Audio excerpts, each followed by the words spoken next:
घंटे के अंदर मुझे तो 100 मार्क्स कंप्लीट करना है। उसके लिए सबसे पहले हमें टारगेट करना पड़ेगा केमिस्ट्री के इजी क्वेश्चंस को।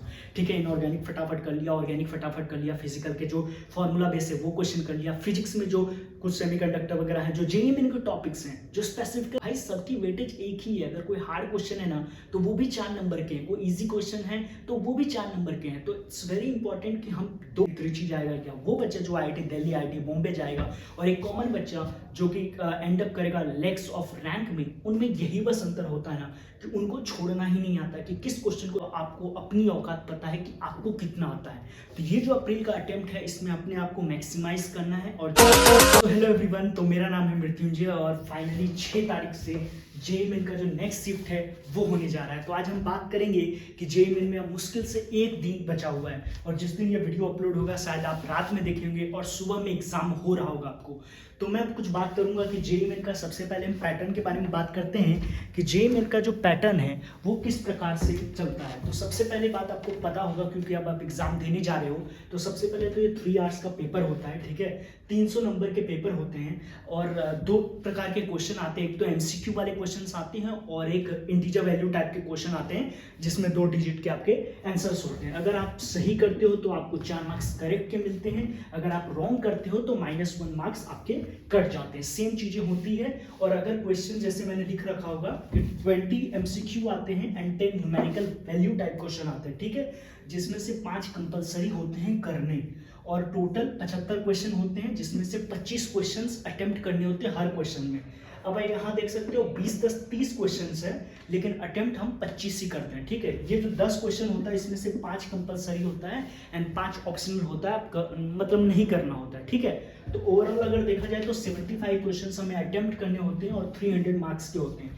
कई बार मैंने ये भी देखा है कि बच्चों को यही नहीं पता होता है कि जेईई मेन का जो पेपर का पैटर्न है वो कैसा होता है, तो वो सबसे ज़्यादा इंपॉर्टेंट है। और ये जो आपका पेपर है वो 6 अप्रैल को स्टार्ट हो रहा है। तो बिल्कुल आज 4 को मैं वीडियो बना रहा हूँ तो 5 को माइट भी अपलोड करूँगा, तो बिल्कुल आप रात में देख रहे होंगे। ठीक है, तो सबसे पहला मेरा जो कहना है कि जेईई मेन का जितना प्रिपरेशन करना था वो सब कुछ आपने कर लिया।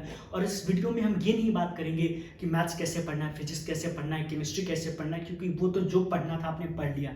इवन आपने जनवरी का एग्जाम भी दे दिया है तो आपको बिल्कुल पता है कि किस टाइप का पेपर का पैटर्न होता है, किस टाइप के क्वेश्चन आते हैं, कितने ईजी आते हैं, कितने हार्ड आते हैं। ठीक है, और जनवरी के टाइम में तो वो सब भी हो गया था कि 75% का क्राइटेरिया टॉप 20, तो उससे भी आप उभर चुके हो उस चीज से और आपका एक बार एग्जाम जा चुका है तो आपको अपनी औकात पता है कि आपको कितना आता है। तो ये जो अप्रैल का अटेम्प्ट है इसमें अपने आप को मैक्सिमाइज करना है और जो जनवरी में हमने गलतियां करी हैं उसको ही बस सुधारना है। तो हमारा जो अप्रैल का अटेम्प्ट है वो काफी शानदार होगा। तो इसमें मैंने ये लिखा था कि सब बच्चों को एडमिट कार्ड मिल चुका है, सेंटर आपको पता चल चुका है कि कहाँ पे आपका सेंटर है। तो आप एक दिन पहले जा करके देख लो कि सेंटर आपका कहाँ है। ऐसा नहीं हो कि हड़बड़ी में आप जाओ, क्योंकि अगर आप हड़बड़ी में जाओगे तो आपका जो मानसिक संतुलन है वो बिगड़ सकता है और उसमें आपकी जो एफिशिएंसी है एग्जाम की वो नहीं आएगी। तो आप सेंटर को पहले से देख वेल के चले जाओ, ताकि अगर आपके दूसरे शहर में तब तो और ज़्यादा आपको जा करके देखने की ज़रूरत है। अगर आप कोटा में रहते हो और कोटा में ही सेंटर है तो उतना ज़रूरत नहीं है, लेकिन अगर आप दूसरे जगह जाके एग्जाम दे रहे हो तो आपके लिए ज़्यादा इंपॉर्टेंट है कि आप सेंटर को एक दिन पहले देखा हो।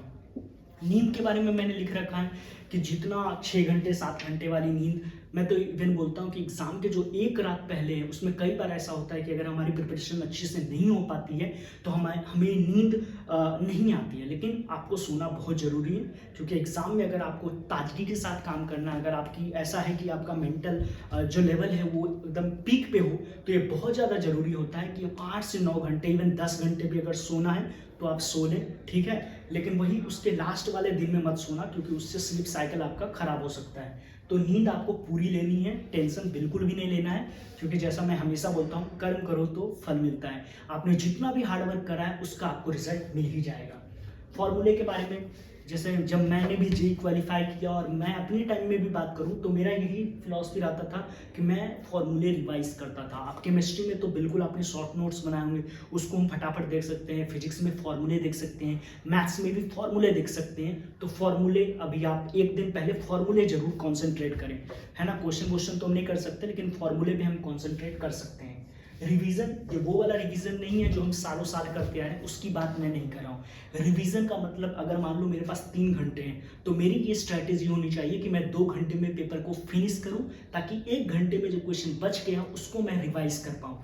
तो ये रिवीजन, उस रिवीजन के बारे में मैं बात कर रहा हूँ कि आपका पेपर खत्म होने के बाद जो लास्ट के 20 मिनट्स 25 मिनट्स आपके बचेंगे उसमें हम कैसे पेपर को रिवाइज करें, ताकि जो हमारा कैलकुलेशन मिस्टेक है वो हमारा बच जाए। उसके लिए आप क्या कर सकते हो, जिसमें आपको डाउट हो उसमें आप मार्क क्वेश्चंस लगा सकते हो कि इसको मुझे आकर के रिवाइज करना है। ठीक है, पेपर का सीक्वेंस आपको मैंने एक वीडियो और बनाया था तो आपको पता चल चुका होगा कि अब तक का पेपर का सीक्वेंस क्या आपको रखना है। सबसे पहले आप केमिस्ट्री रख सकते हो, केमिस्ट्री में एमसीक्यू कर सकते हो, देन फिजिक्स का एमसीक्यू कर सकते हो, देन मैथ्स का एमसीक्यू कर सकते हो, एंड देन तीनों का सेम सीक्वेंस से न्यूमेरिकल वैल्यू कर सकते हो।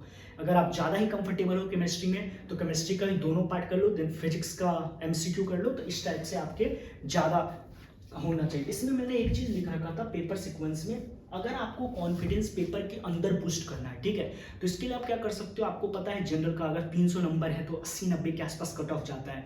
तो मेरा ये प्लानिंग है आप थोड़ा हाई लेवल पे चलते हैं, 100 नंबर 1 घंटे के अंदर मुझे तो 100 मार्क्स कंप्लीट करना है। उसके लिए सबसे पहले हमें टारगेट करना पड़ेगा केमिस्ट्री के इजी क्वेश्चंस को।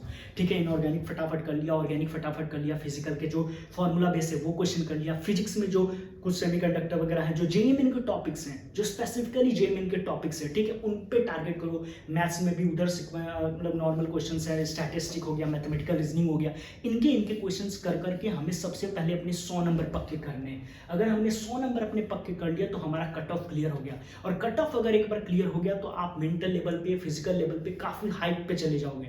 ठीक है, तो आपको ये लोड नहीं रहेगा कि मेरा सिलेक्शन होगा या नहीं होगा, और उसके बाद जो आपकी एफिशिएंसी है वो खतरनाक आएगी।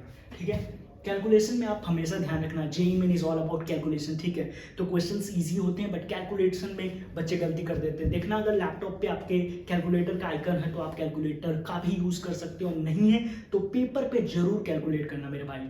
कई बार ऐसा होता है कि हम क्वेश्चंस को हवा में करते हैं, माइंड में करते हैं और उसमें गलतियां हो जाती है। तो कैलकुलेशन पे बहुत ध्यान रखना है, सिली मिस्टेक्स को अवॉइड करना है। अब तक आपने जो टेस्ट में किया वो डजेंट मैटर, लेकिन ये आपका फाइनल एग्जाम है जिससे आप एक प्रीमियम कॉलेज में जा सकते हो।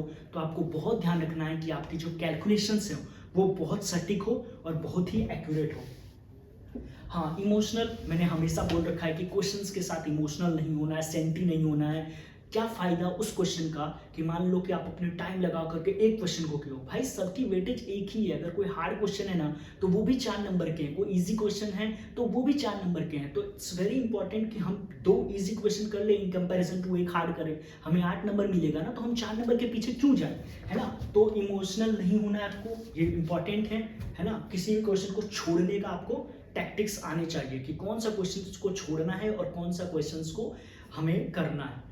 मुझे ऐसा लगता है कि टॉपर और एक एवरेज बच्चा, या वो बच्चा जो एनआईटी त्रिची जाएगा, या वो बच्चा जो आईआईटी दिल्ली, आईआईटी बॉम्बे जाएगा, और एक कॉमन बच्चा जो कि एंड अप करेगा लेग्स ऑफ रैंक में, उनमें यही बस अंतर होता है ना कि उनको छोड़ना ही नहीं आता कि किस क्वेश्चन को छोड़ना है, किस क्वेश्चन को इजी करना है। लास्ट में मैंने लिख रखा था स्विचिंग बिल्कुल नहीं करना है। कई बार बच्चे क्या करते हैं, ऑनलाइन में एक बार में एक ही क्वेश्चन आता है तो हम क्या करते हैं, स्विच स्विच स्विच। अगर स्विच करोगे तो सेकंड्स में कितना सेकंड्स आपका वेस्ट हो रहा है। तो मतलब क्वेश्चंस को देखते के साथ हमें पता चलना चाहिए ये क्वेश्चन हमसे होगा या नहीं होगा, और एक ऑप्शन आता ही है कि मार्क करके हम दोबारा आ सकते हैं। तो इस पे भी ध्यान रखना है कि हम उस टाइप से क्वेश्चंस को करें। ठीक है, तो आई होप कि पूरे साल भर में मैंने काफ़ी सारे वीडियोस बनाए हैं, और अगर आप कोचिंग के रेजिडेंस वगैरह के बच्चे हो तो मुझे जानते भी होंगे। तो मैंने ओरिएंटेशन सेशन, मोटिवेशन सेशन में कई बार बोल रखा है कि ये एक दिन का काम नहीं होता। ठीक है, हमें रोज रोज काम जो करते हैं उसी का ये आउटपुट आता है। ठीक है, तो आई होप कि ये वीडियो काफ़ी हेल्पफुल रहा होगा। मैं वीडियो पहले भी बनाने वाला था लेकिन मैं थोड़ा बाहर था इसलिए बना नहीं पाया। ठीक है, तो हो सकता है मैं इसे कल पोस्ट कर दूंगा। और आप सभी लोगों को जेईई मेन के लिए ऑल द बेस्ट। फिर जेईई एडवांस अगला भी फोड़ेंगे, तो बस जेईई मेन फोड़ना है। Thank you and love you all.